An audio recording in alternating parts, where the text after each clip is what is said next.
Assalamualaikum warahmatullahi wabarakatuh.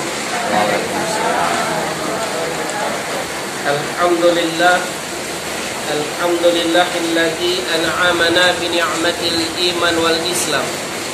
Asyhadu an la ilaha illallah wa asyhadu anna Muhammadan abduhu wa rasuluh sallallahu alaihi wasallam la nabiyya ba'd. Alhamdulillah, Bapak-bapak, bunduk andong dimuliakan oleh Allah Subhanahu wa taala. Pagi menjelang siang ini kita dikumpulkan di dalam ruangan ini. Mudah-mudahan kita di sini semua termasuk orang-orang yang nantinya yang akan dirindukan surganya Allah Subhanahu wa taala. Dan alhamdulillah, rahmat Allah begitu luar biasa yang diturunkan ke muka bumi ini, tapi bukan menjadi alasan bagi kita untuk tidak menghadiri acara ini. Yang sama-sama kita hormati Bu Sri Setiawati sebagai akademisi. Mudah-mudahan beliau selalu diberikan kesehatan oleh Allah Subhanahu wa taala. Begitupun kepada bapak-bapak, bundo-bundo yang tak bisa saya sebutkan namanya satu persatu. Kalau masalah kita mengkaji LGBT di dalam Islam, sebelum Masehi ini LGBT ini sudah ada, yaitu di zaman Nabi Lut alaihissalam. Nabi Lut alaihissalam ini adalah keponakan dari Nabi Ibrahim alaihissalam. Jadi Nabi Lut ini diutus ke kaum Sadum, yaitu di Jordania. Dulu dinamakan lembah Zindik, yaitu Zadum. Di sana orang banyak yang disampaikan oleh Bu Sri tadi, laki-laki suka dengan laki-laki, perempuan suka dengan perempuan. Tapi zaman itu belum ada yang namanya operasi kelamin. Nah, belum ada. Tapi ketika itu sudah diingatkan oleh Nabi Lut alaihissalam. Tapi kita harus tahu dulu, Nabi Lut alaihissalam bukan berasal dari kaum Sadum. Kan kadang-kadang ada ustadz yang menyampaikan tuh, Nabi Lut alaihissalam itu adalah berasal dari kota Sadum. Itu salah. Sangat-sangat salah. Karena otomatis orang ini tidak membaca asbabun nuzul ayat, baik dalam surat An-Nabiyah maupun dalam surat Al-Qamar. Nabi Lut adalah keponakan dari Nabi Ibrahim alaihissalam. Beliau diutus ke Jordania untuk mendakwahi orang-orang. Oleh MC kita tadi, peran ibu itu sangat penting. Bagi saya tidak. Peran ibu itu tidak penting. Peran ibu itu adalah utama dalam keluarga. Yang penting itu bapak, yang penting itu nenek mama, yang penting itu lingkungan. Kita semuanya berperan penting. Tapi peran utama adalah seorang ibu-ibu. Makanya kalau kita kaji dalam sejarah, kalau ibunya soleha, anaknya pasti menjadi anak yang soleh dan soleha. Tapi kalau bapaknya tak soleh, anak ini belum tentu bisa menjadi anak yang soleh dan soleha. Bapaknya soleh, anaknya belum tentu menjadi anak yang soleh dan soleha.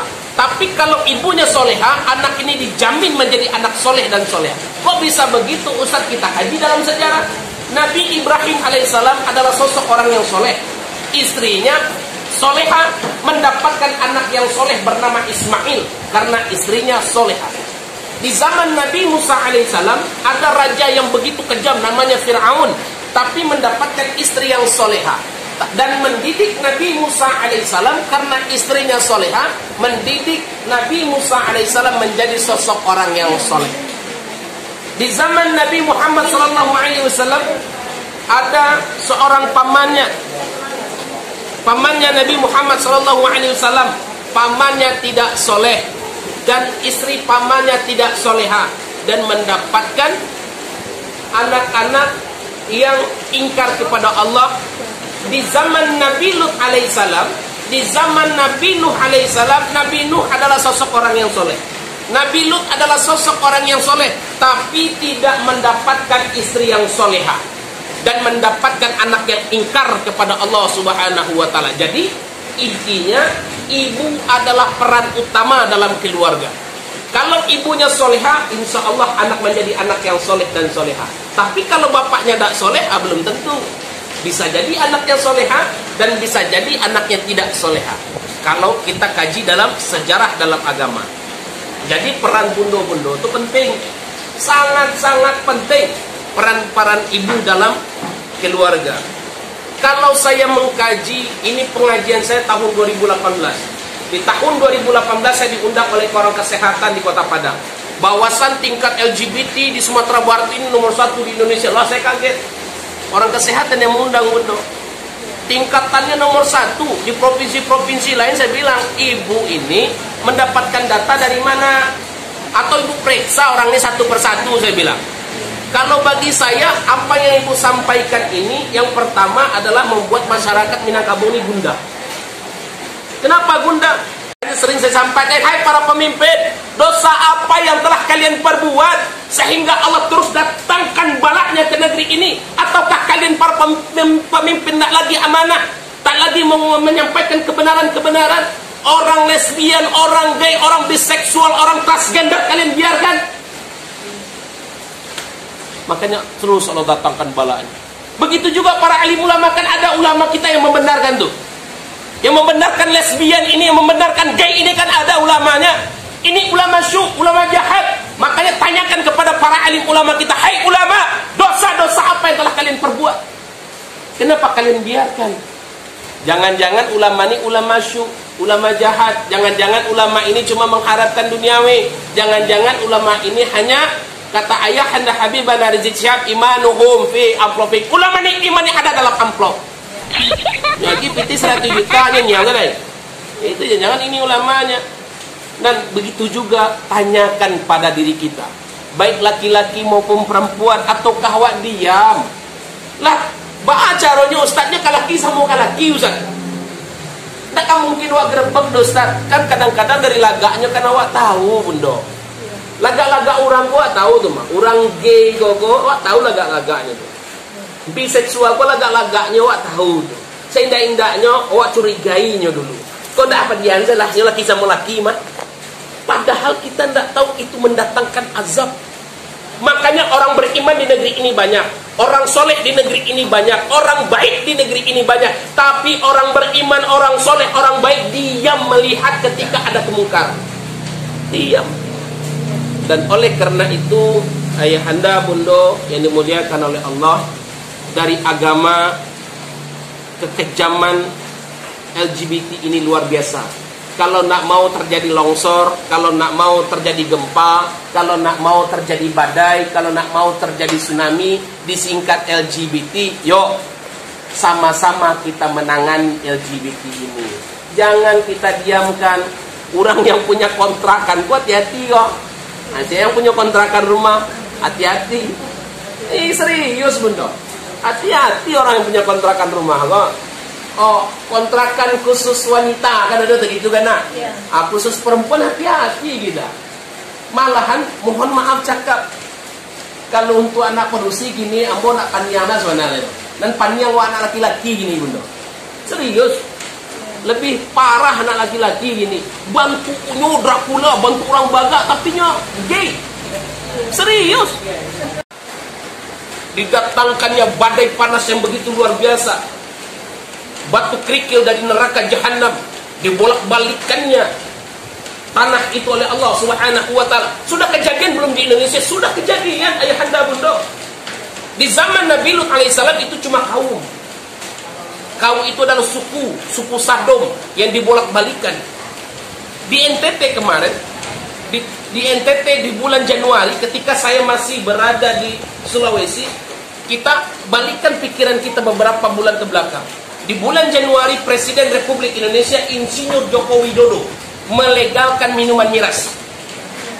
Yaitu keputusan Presiden nomor 10 tahun 2021. Lalu banyak masukan para ahli ulama. Banyak masukan para ahli ulama kepada Presiden Republik Indonesia. Yaitu nanti dilegalkannya di Bali, dilegalkan di NTT, dilegalkan di Gorontalo, dilegalkan di Papua.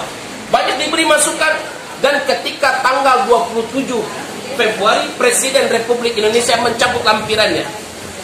Di tanggal 1 Maret, Gubernur NTT Nusa Tenggara Timur, namanya Victor Laskodat, meresmikan minuman beralkohol. Merek alkoholnya Sophia, kadar alkoholnya mencapai 40%. Lalu ketika itu saya sampaikan, kalau nih Nusa Tenggara Timur walaupun umat Islam di sana minoritas, suku-suku orang di NTT itu akan Allah lenyapkan, akan Allah datangkan balanya, Allah akan datangkan azabnya. Ketika saya upload di YouTube saya habis. Ini Bundo ini tahu ini, silih berganti. Bundo ini sering, Bundo ini sering melek Facebook saya. Nah nanti hilang lagi, nanti dicari lagi sama Bundo, nanti ketemu lagi.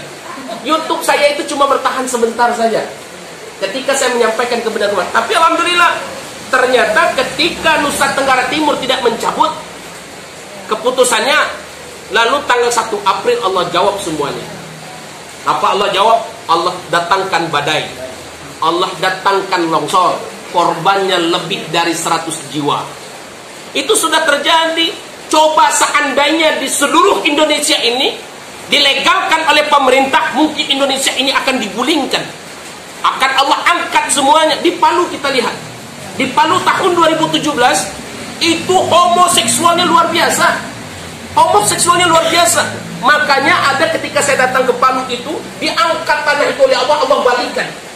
Ternyata ada pejabat, 3 pejabat di dalamnya, orangnya adalah homoseksual. Allah tampakkan langsung, bukan di akhirat, tidak. Tidak. Allah tampakkan di muka bumi ini langsung. Orang yang pekerjaan biseksual, transgender, lesbi, gay, kaum-kaum itu Allah tunjukkan langsung tanda-tanda kebesarannya. Di kota Sadum, di kaum Sadum, Allah tunjukkan langsung, Allah tunjukkan tanda-tanda kebesarannya. Begitu juga cobalah lihat. Waktu di Palu, karena banyaknya biseksual, karena banyaknya homoseksual, Allah balikkan tanahnya. Malahan tanah yang keras itu berjalan seperti air. Bayangkan. Karena saya di sana bertemu dengan Ustadz Hashim LCMA, beliau menjelaskan, Ustadz, di sini lesbiannya luar biasa, Ustadz. Homoseksualnya luar biasa, Ustadz. Malahan ada 3 pejabat yang dikubur hidup-hidup oleh Allah. Mereka adalah orang-orang yang gay, bayangkan. Makanya tanah yang keras itu seperti air menjat, seperti air yang berjalan. Allah tunjukkan langsung tanda-tanda kebesarannya, supaya negeri Minangkabau ini, kota Minangkabau ini, khususnya kota Padang, tidak dibalikan oleh Allah. Bagaimana peran kita sebagai seorang Bundo? Kita harus perhatikan itu semua. Mungkin sampai sini saja dulu, kurang lebihnya mohon maaf. Assalamualaikum warahmatullahi wabarakatuh.